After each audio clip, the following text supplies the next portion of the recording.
With the memory of the 2020 protests turned riots still fresh in Portland's memory, since the November election, many have waited with bated breath to see what might unfold on the city streets. Election day and then Inauguration Day came and went largely without incident. But as President Trump's agenda unfolds, people have begun returning to public spaces equipped with signs and megaphones. As Willamette Week reports, now on most afternoons somewhere in Portland, you can find groups of people out opposing President Trump and Elon Musk. For this week's issue, Willamette Week photographers spent a week documenting smaller protests across the metro area. To break it all down, what they found, we're joined by news editor Aaron Mesh. How are you, Aaron? I'm well. How are you? I'm all right. What differences are we seeing between the 2020 protest atmosphere and today?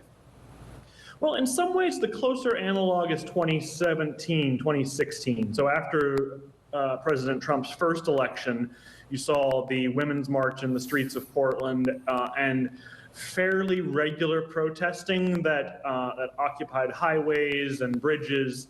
The 2020 protests were a horse of a different color. As you know, like it was a pandemic, and after George Floyd's murder, there were riots and there were occupations of the streets that went on every single night outside the courthouse. And of course, the president himself sent in agents to quell the uprising. That was much more of a conflict zone than what we're seeing now. Although there certainly is, again, an analog or a precedent for this back in 2016 in Portland and 2017 after the first inauguration of Donald Trump.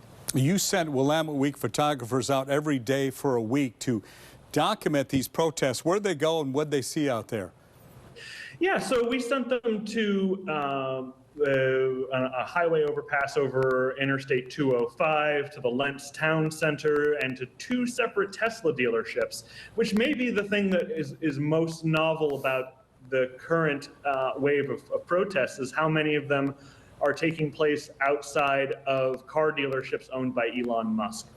You also spoke with protest attendees and organizers. What are they saying about all this out there? Yeah, that's really where their focus is on Elon Musk right now, is that they point out he wasn't elected.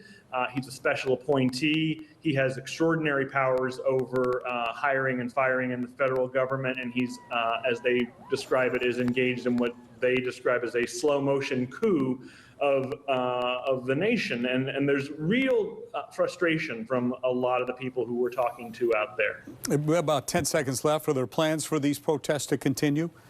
Yeah, the organizers say that they hope that they'll continue until Elon Musk has no money left. So that could be a long time. That'll be a long time. Thank you, Aaron. We appreciate your time as always.